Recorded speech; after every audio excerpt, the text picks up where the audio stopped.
అండి అందరికీ నమస్తే ఫ్రెండ్స్. మా గార్డెన్లో మేమైతే మాత్రం మంచిగా దుంపజాతులు అయితే నాటేసుకున్నామండి.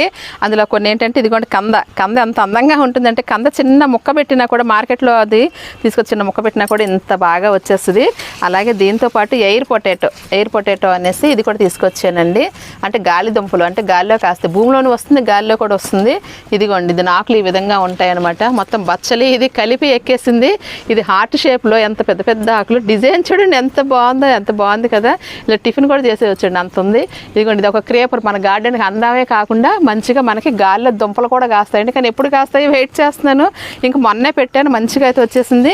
నేను ఎక్కడ ఏది పెట్టినా కూడా ఈ బచ్చలు అయితే మాత్రం నేనున్నానమ్మా అనేసి ఇది కూడా వచ్చేస్తూ ఉంటుంది అనమాట. ఇప్పుడు వీటికి దుంప జాతులు బలం తగ్గిపోతుంది. అందులో ఈరోజు మనకు మంచిగా ఒక కూర కావాలి అనేసి అయితే ఈ బచ్చలు అయితే నేను తీసేస్తున్నాను. ఇప్పుడు మీకు చక్కగా చూపిస్తాను చూడండి. ఇదిగోండి ఎయిర్ పొటాటో, ఇదండి 2 దుంపలు ఎయిర్ పొటాటో. ఇంకా తోటకూర కూడా పుట్టేసిందండి. ఇదిగోండి ఇది ఒకటి, ఇది కూడా ఎయిర్ పొటాటో. ఇదిగోండి మొత్తం 3 దుంపలు పెట్టాను. ఇది కంద కూడా చిన్న ముక్క పెట్టాను ట్రైల్ కోసం అనేసి చక్కగా వచ్చేసిందండి. కంద కూడా 1 2 3 కలిపి ఈ విధంగా ఎక్కుతున్నాయి అనమాట. ఇక్కడ మాకు ఒక ఐరన్ ఫోల్ ఉంది, దానికి ఎక్కించాను. ఇందులో బచ్చలి, ఇలాగ ఒక పూల మొక్క, ఈ ఎయిర్ పొటాటో అన్నీ కలిపి ఇలా ఎక్కేస్తే స్తంభాన్ని కనిపించకుండా మంచిగా అందంగా అయితే బాగా తయారైంది కదండి. ఇదండి ఆనందాలు అంటే కూడాను. చక్కగా మీరు ఈ ఎయిర్ పొటాటో ఎలా నాటుకున్నాము ఏంటి ఇవన్నీ మీరు డీటెయిల్స్ కావాలి ఏంటండి, ఎలా పెట్టారు, సాయిల్ మిక్స్ ఏంటి అన్నీ అనుకుంటారా.